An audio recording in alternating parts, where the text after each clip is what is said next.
Hilaire, pig museum Conde Caherlock, Cashol on the Spontus Era August Bratna Europa. You are all welcome here this afternoon to Carlow County Museum for this, the launch of the exhibition Ireland and the Birth of Europe, in partnership with the Irish Department of Foreign Affairs, the Diocese of Kildare and Leighlin, the Shared Ireland Initiative and Creative Ireland Carlow. This event also starts the events to mark the 26th Columbanus Day 2025. Carlow-born Columbanus was described by the late Cardinal Philosophy as Ireland's first European, a poet, scholar, abbot, preacher and teacher.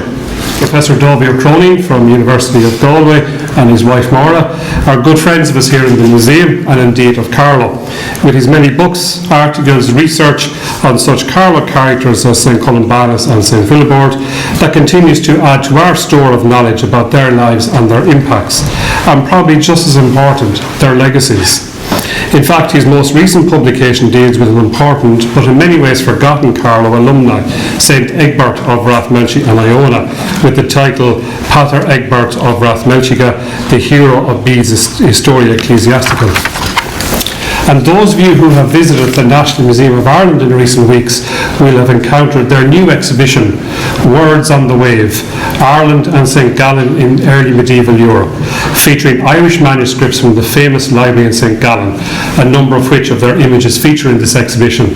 So if you go to the National Museum in the coming months, you will see those actual books on display. It is an exhibition that is very much connected to St. Columbanus. The inspiration behind the development of that exhibition is none other than Professor Dáibhí Ó Cronin. As always, we are honoured to have such an eminent historian come and speak to us. Ladies and gentlemen, to speak on Ireland and the birth of Europe, please welcome from the University of Galway, Professor Dáibhí Ó Cronin. Reverend Nuncio here in Aspic, ladies and gentlemen, Chord Gael. I can't go through the whole list, it would take the rest of the afternoon, but I think everybody's covered under that list anyway. It's a great pleasure for me to be here again in Carlow, as both Dermot said and the Mayor. I'm not exactly a frequent flyer to Carlow, but I've been here many times, and those of you who recognise me will know that I'm, generally speaking, normally associated with Willibrord, not with an Irishman, but with St. Willibrord, who left Clonmelch out the road here in the year 690 to begin the famous Anglo-Saxon mission to the continent. But the reason we're here is because almost exactly, well, it was probably 100 years before that, in the year 590 rather than 690, the man that we know and love as Columbanus left these shores to undertake the first continental mission by Irish saints. I say the first, it may not have been the first actually, but it's the first of which we have any detailed knowledge. And we have that knowledge because we are in the unique position of having written documents that are associated with the man himself. We have a number of letters, 6 letters, composed by Columbanus. And if you go to the exhibition that Dermot mentioned there a moment ago, you will see in the exhibition in the National Museum the sole surviving copy of those letters, which is a 17th century paper document, which is a good illustration of how very thin, how very narrow is the thread that links us to our historical figures way back in the early Middle Ages. Columbanus, as I say, is certainly the best known of our early missionary saints. He's a saint and scholar. We talk about wandering saints, and we talk about saints and scholars, sometimes with approval, sometimes with something less than approval. Columbanus, if you read his letters, and in addition to the letters, we also have a biography, which, as it happens, is the oldest biography we have of any Irish saint, published, as we would say, issued in the year 643. A very, very important document. Although it was written by a continental, there's enough information in it to allow us to establish some kind of image of what the man himself was like. And combined with the letters that I mentioned a moment ago, we're in a unique position of being able to get some idea of what Columbanus was like. Now, the fact that he was expelled from Burgundy in the year 610 would give you the impression that he was a right royal pain in the you-know-what. And he almost certainly was, but he's a good example. He's probably the earliest example we have in this country of that phrase, speaking truth to power, because Columbanus said things to people that would not normally be said, not rationally, not sensibly anyway, if he wanted to stay where he was. But Columbanus was a very interesting character for all kinds of reasons. You may be wondering why we're talking about him here in Carlow.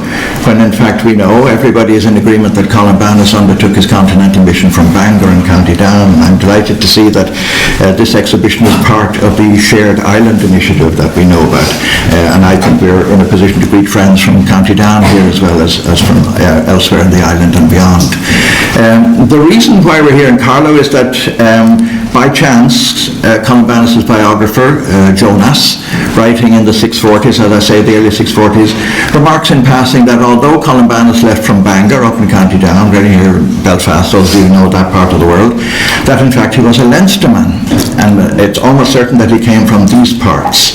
I believe myself, I published on the subject, I believe he was a member of the ibhi tribe, which is an important population group in Leinster in the 6th century and up into the beginning of the 7th century. Those of you who, like me, would have done your primary schooling in Irish will know that the Mourne Mountains in County Down are the Gana Borcha. And that is the same tribal name, that's the same population group as we have down here, to which Columbanus himself belonged. And I'm firmly of the belief myself, and you get that impression to a certain extent from Columbanus' own writings, that he was used to dealing with royalty, he was used to dealing with people of power and position and influence and so on. And I think the reason why Columbanus went up north is almost certainly political exile as much as anything else. I think the political circumstances at the time, revolving particularly around the well-known Leinster king called Cormac Mac Diarmid, resulted in that king being expelled and heading north and ending up in Bangor. And I'm almost certain that Columbanus, if not a direct relative of Cormac Mac Diarmid, would have been very closely associated with him. And having gone north and having stayed in Bangor along with his king, so to speak, that is the place from which he then undertook the continental mission. Now, the continental mission to us is part and parcel of the Irish story, if you like. It's the first chapter in our history, our European history, if you like, in the modern period. Modern now, I mean in the documentary period. Almost certainly others had done the same before him, but we don't have any record of him, as I said. But Columbanus is unique, and the letters that we have from Columbanus are unique. And the entire exhibition, which has been put together by our friend and colleague Damien from Cork, I think brilliantly represents the universal, or certainly the European-wide importance of everything that Columbanus was doing and the legacy that he left after him. There is a tendency among certain people, we won't name names, to rather downplay the role of the Irish in the continental mission, or at least the cultural role, if you like, of the Irish on the continent in the period after 600. I think that's unfair, I think it's unjust, and I think the degree of that influence is very, very effectively brought out by Damien's exhibition, and I hope you will enjoy it. And as Dermot said, it's a curious fact, a curious coincidence, if you like, that many of the documents that you see here pictured on this wonderful pamphlet, which accompanies the exhibition, particularly these thumbnail, very small thumbnail illustrations that you see there on the back, but also the ones that run through the document, they are all on display in the National Museum. So you're not looking just at photographs, you're not just looking at facsimiles, you're looking at the actual manuscripts themselves. So you are actually, all of you here are in a unique position. If you hire a bus or go individually up to the museum, you will see documents that are at least 1,000 years old, some of which may have been part and parcel of Columbanus' legacy. Now, one of the endearing things about Columbanus is that, as I say, he wrote, what's the expression I had, truth to power, exactly, yeah. And the very first letter, as it happens, we have 6 letters, as I said. The very first letter that has come down to us is the letter mentioned by Bishop Nulty that Columbanus wrote to no less a person than Pope Gregory, numero uno. He wrote to the man in charge, and the letter is a series of complaints, it's a series of reprimands, it's a series of criticisms, and he's asking the Pope, why do you do this, why do you say that, why do you support this, do you not know that all these things are wrong, that we have tested all these things in Ireland, and I'm afraid you're all wrong. If you don't do things the Irish way, then you were leading people up the garden path, as we would say nowadays. As somebody said, it is a letter that would have irked a saint, and Gregory is usually classified as a saint, and therefore he would have been irked, and I think more than irked. We don't, unfortunately, have the reply, which is a great pity. It would have been an absolutely amazing document to read, but the original is a remarkable document in itself, and I've always been of the view, somebody, I don't know whether Bishop Nulty said it earlier, perhaps the first speaker, that I think the writings of St. Patrick in the first instance should be in every house in Ireland. They should be mandatory, certainly in the schools, but I think in every house in Ireland. And so too should the letters of Columbanus. They are really very, very remarkable documents, because whatever he says to Gregory, and he says it very vehemently and vociferously, and doesn't put a tooth in it, as we would say, he clearly felt that he was in the right and that he was doing the right thing. And there's a wonderful phrase at the very end, and I took the opportunity, if that's the word, when Bishop Dermot Mulligan came into office in Dublin, however many years ago, and poor Dermot was suffering the slings and arrows of outrageous fortune, having difficulties. I sent him a copy of Columbanus's first letter and told him, be strong, somebody has been here before you. And there's a wonderful phrase at the end of the letter, et si Commodivia Candido tuo respondere volueris. If you want to reply, he's done all these things, he's criticized the Pope no less for all these things, and at the very end he says, if you are tempted to reply as your representative Candidus has done, with the retort, well, these are things that have been here all these centuries, these are things that are sanctified by age and custom and so on.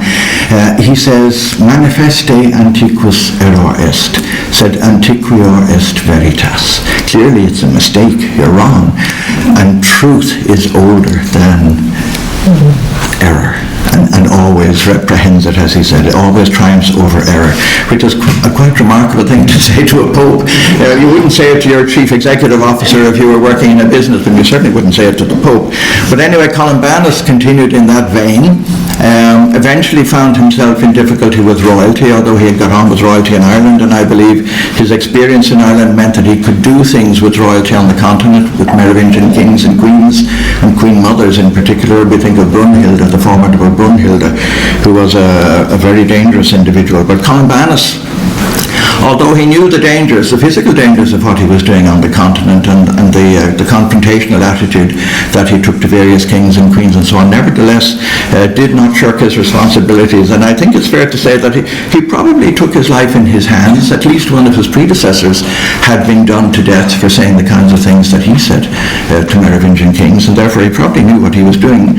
But eventually he was expelled, and one of the most remarkable documents I think that has come down from the entire early medieval Irish historical period is the letter that Columbanus wrote to his monks when he was on the point of departure. He was expelled from France. He was told, you're out, and all your Irish so-and-sos can go with you, and they were all expelled. And one of the letters that he wrote is a letter that he composed when he was seated on the quayside in Nantes. He was actually physically escorted to Nantes and put on board a ship and told, off back home. And the letter itself is one of the most poignant personal documents I think that anybody ever wrote on any subject, and it should be compulsory reading, as I say, in every Irish household. But that wasn't the end of Columbanus. He did survive. He did live to carry on the struggle, and we all know that having founded Annegray, Luxor and Fontaine, he then was expelled, as I say, from Burgundy, crossed the Alps, eventually ended up in Bobbio near Piacenza, which in turn became one of the most famous monasteries, period, not just an Irish monastery, but one of the most famous monasteries in Western Europe in the 6th century and the 7th century, and in the centuries after. Along the way, of course, we know that one of his companions, Gallus, St. Gallus, decided he could go no farther for various reasons, and he decided to stay where he was, and that is the origin legend, if you like, the theory, at least if not the practice, of why the monastery of St. Gallen was founded. And we are very lucky, not only in having Columbanus' writings, but we have the almost complete collection of manuscripts that in subsequent years, subsequent decades and subsequent centuries were accumulated by the monastery of St. Gallen. And those are the ones that I said were on display up in the National Museum, and I hope you will see them. They are wonderfully illustrated not only in the catalogue that accompanies this exhibition, but if you go around afterwards when things are less hectic and look at the various panels, you'll see the remarkable things that the Irish achieved in terms of art history, decoration, manuscript illumination, all that kind of thing. We forget, I think, sometimes in this country that if you count up all the Irish manuscripts that we have in Ireland, say, up to the time of the Book of Kells, that have survived from the period up to 800, there's only about a dozen, 10 or more, 10, 11, 12, a dozen of them. There are 175 on the continent, luckily for us. If it weren't for the manuscripts that have survived in St. Gallen, if it weren't for the monastery library of Bobbio that eventually made its way down to the Biblioteca Ambrosiana in Milan and Turin and the Vatican Library and so on, if it wasn't for all of the Irish peregrini, not just Columbanus, not just the monks of his foundations, but all of the Irish wandering saints who were so wonderfully evoked by Helen Waddell in that magnificent book, The Wandering Scholars of 1927, still selling, I'm glad to say. It's still a very popular book and still a book I recommend to anybody who's interested in this kind of subject.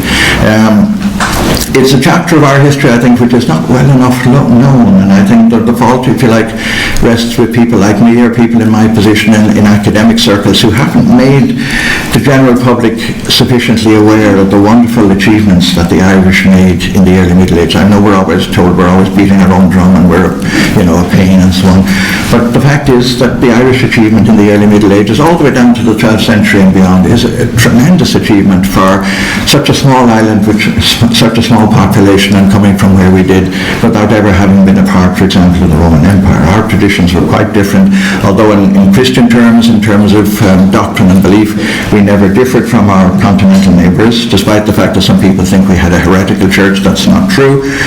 Nevertheless, the Irish and the way the Irish did things was demonstrably different, and it was noticeably so on the continent, so that people recognised Irish people on the continent, not just from our appearance. Obviously, if we step foot in Luxoy or Bobbio or someplace like that, we'll be recognised at 100 paces for being Irish because of our complexion, our hair and everything else. But I mean, in terms of the mannerisms, everything that they brought to the continental mission and so on, the Irish were demonstrably different. I mentioned a moment ago that into the 12th century and beyond, the Irish are still working away on the continent. There was a group of Irish foundations in Bavaria, well, starting in Vienna, if you like, and in Austria, and down into Bavaria, the so-called Schottenkloster, the Irish monasteries, from one of which, I think Vienna or Regensburg, one or the other, there was a mission in the 12th century as far as Kiev. Now we all know what's happening in Kiev at the moment, and those poor benighted people deserve better. But Kiev was the farthermost outpost, I suppose, of Irish missionary activity. I was there myself a few years ago on the trail of the Irish, hoping to find something that the Irish might have left behind. Unfortunately, Genghis Khan intervened in the meantime. There's nothing left there, I'm afraid, of any Irish interest at all. But we do pray and think of those poor people in their current predicament. But it's easy to forget. Well, you can't forget, actually, if you haven't been told. But those of us who are in the business of informing the public about the achievements of the Irish and our contribution to culture and to the European idea, I think have been lax in that particular regard. And Bishop Nulty made reference to the fact that Columbanus is the first writer of the early Middle Ages who refers to Europe in the sense that we understand it, not the classical Europe, but Europe as a cultural centre and a place of importance in the post-Roman period, in the period after the fall of the Roman Empire. And it is interesting, as I said, that the fact that the Irish had never been part of the Roman Empire, the fact that Columbanus and his colleagues had never been citizens of the Roman Empire, never absorbed or imbibed anything to do with the Roman Empire. In fact, as Columbanus himself, when he's writing to the Pope, he says, well, of course, we all love the Pope and we all love Romans and so on, and we don't deviate in our beliefs and so on. But he says, for us, Rome is the Rome of Saints Peter and Paul, not of the Caesars. He's not interested in the Caesars because the Caesars meant nothing to the Irish from that point of view. And yet the Irish obviously were in close contact with our Roman neighbours all the time. Our nearest neighbours on the offshore island were conquered by the Romans, come down to us. One of the documents that you'll see in the exhibition in Dublin, I think it's one of the documents referred to by Damon in his booklet here, is a penitential The penitentials are supposedly a particular Irish contribution to Christian literature in the early Middle Ages. Maybe, maybe not. It's not something necessarily we want to have attributed to us. They are very strange documents. A penitential is a sort of handbook of penance, and you get a list of sins and a list of all the penances that go with those sins. And sometimes the sins are so outrageous that the translator, the famous Austrian scholar who taught my wife and me in Dublin many years ago, back in the 1970s, Ludwig Wieler, who produced the modern edition of the Irish penitentials, he refused to translate some of the penitentials. They listed sins that you or I would rather not talk about, at least in public. But at any rate, the Irish did make a contribution to Western European literature, Christian and otherwise. And in fact, one of the remarkable things about Columbanus, there was a Danish scholar, Dag Norberg, a famous scholar of medieval Latin, post-Roman Latin, Vulgar Latin as we call it, who produced a wonderful edition of the letters of Gregory, Pope Gregory, actually. A very, very fine scholar, but he made the point at one stage that in fact Columbanus wrote better Latin than the Pope. Now what he meant was grammatically better, that everything about Columbanus' Latin is perfect from the point of view of the grammar and the syntax and the morphology and the correctness, if you like, of the Latin, which wouldn't surprise us, because any of us who've acquired a language will know that when you acquire something as a second language, you are much more familiar with the grammar and the structure of that language than you are with your own language. And in this case, it has struck people as very odd that these barbarian people from this outermost part of Western Europe, the blister on the face of the earth, as somebody called it, could have a grasp of Latin and then subsequently a grasp of Greek, which is quite incomparable for the time. But it is part and parcel of the contribution that Columbanus in the first place and then his followers made to Europe in the course of the 7th, 8th and 9th centuries.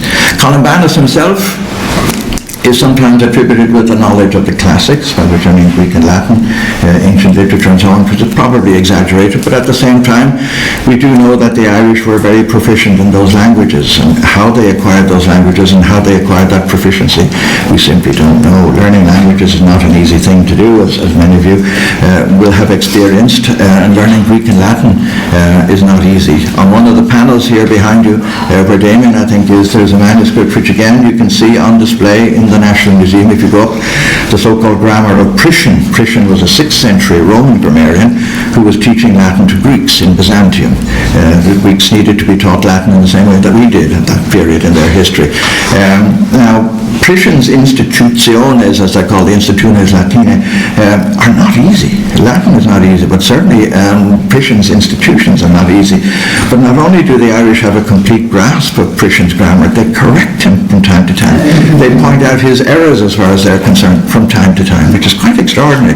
And at the same time, when you look at that manuscript, you can see it there in facsimile, not only can they read it, but they annotate it, they think about it, they talk about it, and there's a collection of famous glosses, what we call glosses, or little annotations in the Old Irish language on that particular manuscript, which is only one example of hundreds of Irish manuscripts, Latin manuscripts on the continent, which are annotated in the Irish language. And it's one of the things to bear in mind.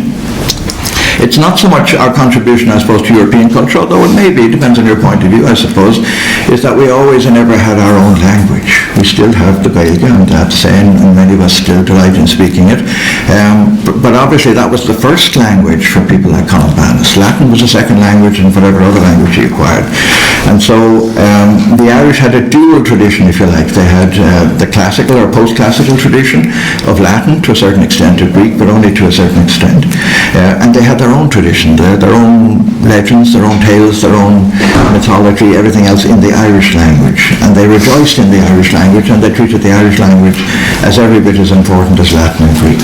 And therefore, as ambassadors, if you like, of a European-wide culture, I think they're to be admired. Columbanus and people like that bowed to nobody in his respect for the papacy in the first place, Pope Gregory, and then he wrote to another pope after that and gave him a going over too as well. But it's part and parcel, I suppose we would almost say, And self-confidence would be the nicest way of putting it. I think the Irish are confident in their knowledge, in their wisdom and so on, and confident that they can make a contribution to the continent. And when you come, for example, as you'll see in the panels, to the Carolingian Renaissance, the so-called Renaissance associated with Charlemagne, hence Carolingian, in the period in or about 800, the Irish are there everywhere. The Irish are everywhere. And in fact, it's not so much if you're Irish come into the parlour, but if you're Irish come into the lecture hall. And wherever the Irish are on the continent, it's assumed, it's taken for granted that they must be learned. And in fact, one of the texts that has come down to us from a very, very interesting collection of letters from Liège in Belgium, which has survived from the 9th century. There is a letter from a travelling Irishman, very much along the lines of Columbanus and those who came after him. And the Irishman simply has a note saying, non sum grammaticus, neque sermone Latino peritus. I am not a grammarian, neither am I learned in the Latin tongue. Because he knew that on any door that he knocked anywhere across Europe, once they realised he was Irish, they assumed he was a professor and knew everything there was to know about Latin and everything. He said, no, I can't even speak Latin. Please, read this. All I want is B and B, and I'll pass on in the morning, which is what he did. And constant numbers of Irishmen crisscrossed the continent of Europe in the 7th, 8th and 9th centuries, and all the way down to the 12th century. I suppose you could say happy in the knowledge that at least some of their fellow countrymen were esteemed for their knowledge and their learning and their wisdom and all this kind of thing. And it's not an exaggeration to say that the Irish were contributors. There are some texts, again on one of the panels, Damien has pointed out an Irishman, Dickwill, in the 9th century, very, very interesting character. In fact, one of our students in Galway has been doing work on him recently. And it has been the case in Dickwill and in the case of some other 7th or early 8th century scholars that in a sense they're too far in advance of their continental contemporaries. Their continentals really can't get a grasp or can't get a grip on the ideas that the Irish are coming with in the 7th century. And Dickwill is a case in point. Dickwill had ideas about astronomy and mathematics and calculation and all this kind of thing, which the continentals simply couldn't get their heads around, which may be the explanation, I suppose, for why some of these texts have survived only in small copies. But it does, bear in mind, it is worth bearing in mind that the Irish were in advance in many cases of our continental counterparts in the course of the 8th and subsequent centuries. By the 12th century, by the time we get to Regensburg and Bavaria, Kiev, as I said, the Irish, I suppose, have become more assimilated into the continental vision, but there is still that connection. In fact, the Irish, the Schotten cluster in Regensburg and in Bavaria generally, maintain constant contact with Ireland, and we have a set of letters, a set of communications between the Irish in Bavaria in the 12th century and Cashel. They were very closely associated with the Irish political group in Cashel at the time. And there's a constant, I wouldn't say bringing by, there's constant fundraising, which is the bane of everybody's life, clerical or otherwise, I suppose. Everybody's looking for money to keep the show on the road.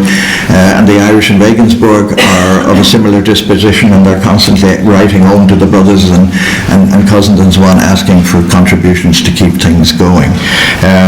But at the same time, they are, as I say, still highly regarded by the 12th century. It hasn't really dimmed. There is obviously a high point of Irish achievement, if you like, in the 9th century, the famous Johannes Scotus Erugena, Irish-born, Scotus. Scotus, I should have pointed out for those of you who are not familiar, Scotus, although it sounds just like Scot and it becomes Scot, in the early Middle Ages, Scotus always and ever means Irish, only Irish. It's only from the 12th century on that it takes on the connotation of Scotland in the sense that we understand it nowadays. So Schotten Cluster are Irish monasteries, and the Schotten are always the Irish, not the Scots. There are no Scots in that period, strictly speaking. The Irish are as highly regarded as anybody else, but somebody like Erugena is sui generis, I suppose. He's so different. There are lots of things we'd love to know about Erugena, which we don't. I'd love to understand what he's talking about. I find him way above my head, and most of the continentals found him way above their head. It didn't prevent him getting condemned for heresy, because he ran up against a theory which was propounded at the time by a great continental scholar, Gottschalk of Orbay, who was the only decent medieval Latin poet of the period. And he ran into trouble because he came up with the idea of predestination, not only to good but to evil, that people could be predestined to evil. And this, I'm afraid, caused ructions amongst the church on the continent, and they couldn't refute the great man. So they brought in Erugena. Erugena was recognized as the top theologian at the time, so they brought him in to deal with this upstart continental heretic. But by the time he'd finished, he'd done away with the concept of sin and various other things, and caused more trouble in the church than when they'd started, and as a result he was condemned and driven out and so on. There was a theory, I think it circulated in England in the 9th century or afterwards, that poor old Erugena was driven out of continental Europe because they simply could not cope with him, and that he ended up in the palace school of Alfred the Great, and that he was eventually stabbed to death by his pupils with their styli. They stabbed him to death, apparently because he forced them to think, which is, a risk we all run in university or school or whatever the case may be. You dare never turn your back on your pupils. You never know what might happen.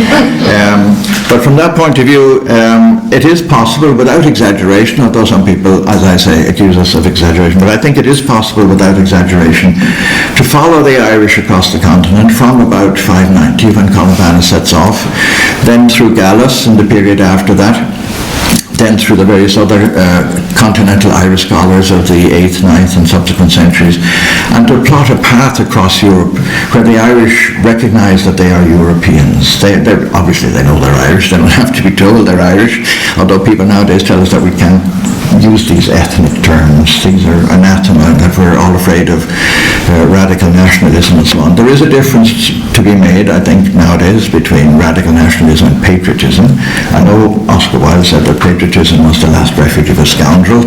I agree with my friend Oscar in a lot of things. I don't agree with him on that. I think patriotism is a perfectly noble sentiment for all of us to feel, and the fact that so many Irishmen, I'm sorry ladies, I can't mention an Irish woman. There is no record anywhere in the literature of an Irish woman on the continent in the period we're talking about, which is actually unusual, because our Anglo-Saxon neighbours had a lot of female companions in the course of their continental missionary and scholarly activities. A curious phenomenon. I don't know what the explanation is. Were we so misogynist in the early Middle Ages that we never let the ladies out of the kitchen? But for whatever reason, it's all men. I'm sorry, ladies, but it's all guys on the continent, one after the other, one more brilliant than the other, one excelling the heights achieved by even those who came before them. So from that point of view, Ireland and the birth of Europe is not an exaggeration. I think it's fair enough to say that there is more than an element of truth in this as a historical statement. It's something I think that we can be proud of. I think it's something that we need to spread more, to make people more aware of, and to be appreciative of the achievements of our Irish predecessors. So the birth of Europe, Ireland and the birth of Europe. I can't open it because the Bishop has opened it already, but I'm happy to second the motion, if you like, of opening the exhibition, and hope you all enjoy it. Thank you very much. Many thanks, and thanks to all of you for your very kind attention in a superbly warm day. So to all of you, Millbreakers, for being here. In the sanctuary of St. Gallen, and I met our two Swiss delegates who are here in the middle here. Let's give a warm welcome to two people from Switzerland here among us. In the sanctuary of St. Gallen, in the cathedral there is a bell, a little corner thing, a lovely bell, which go and it's associated with St. Gall's bell, but in fact it is believed to be the Columbanus bell. Columbanus and his missionaries brought when they went on the seas, in the high seas, to continental Europe. It's a superb thing, and it's something we associate very much with the Columban Way journey. And Derry and others here are very much, Patsy, the whole team, very associated with the whole Columban Way and that journey, which starts here in Carlow, on Mount Leinster, in Myshall, and makes its way up to Bangor, and then across into continental Europe. The bell is part of that journey. For these events, I commissioned a local craftsman Jim Behan, ceramic pottery, dolmen pottery, to design a bell in imitation of that particular bell we saw in St. Gallen.